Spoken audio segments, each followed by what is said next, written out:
Declaration of a national emergency at the border.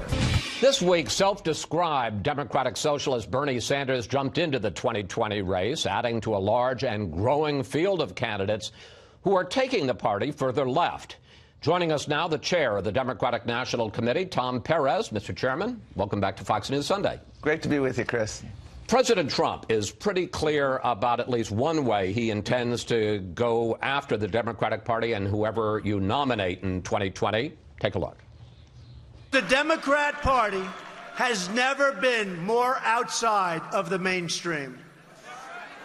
They're becoming the party of socialism, late-term abortion, open borders, and crime.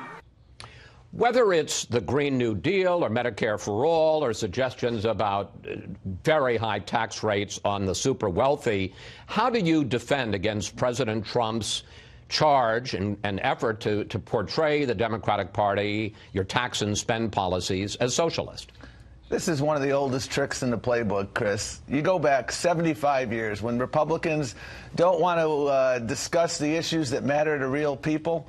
They call it socialism. Social Security, when it was being debated, you had Republicans calling it socialism. The minimum wage in 1938, you had Republicans calling it socialism. Medicare, Ronald Reagan said, and I quote, "Medicare will lead to socialized medicine. Medicare will lead to socialism in America." The Affordable Care Act, the Children's Health Insurance Program. All of those things were socialism, socialism. Why do they do that? Because they're wrong on the issues. They don't want to talk about pre-existing conditions. We're right on that issue. We want to make sure if you're diabetic, you can keep your coverage. They don't want to, so they change the subject. Okay. That's what they do. Some of those issues, climate change, health care, have been around for a while, but a new issue came up this past week.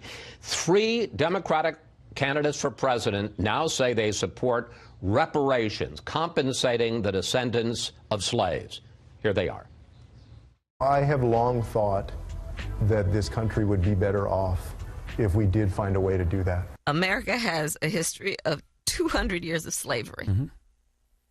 We had Jim Crow. And now Elizabeth Warren says she also supports reparations not only for slavery, but for Native Americans.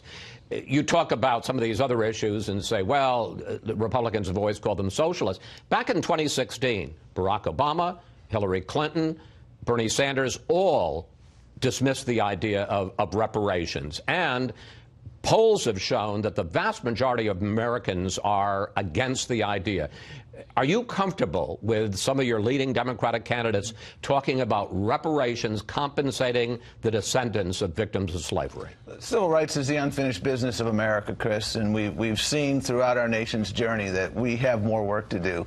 And that's why Democrats are talking about it. But what Democrats are talking most about right now is how do we build an economy that works for everyone and not just the few at the top? How do we make sure that if you have diabetes that we will bring down the cost of prescription drugs? How do we build an infrastructure program that's going to Okay, I understand that. To work? But that's specifically reparations, do you think, is that something that will be in the Democratic platform, the idea that we are going to pay, the country is going to pay reparations, compensation to the victims, the descendants of victims of slavery? That's something that will be discussed during the course of the presidential nominating process. And what I think is going to be discussed at length during this nominating process is how do we make sure America works for everyone? I find the whole interesting thing about the continued use of the word socialism is that repressive socialist regimes, 2 of their most frequent qualities are, number 1, they go after the press. They try to undermine the press.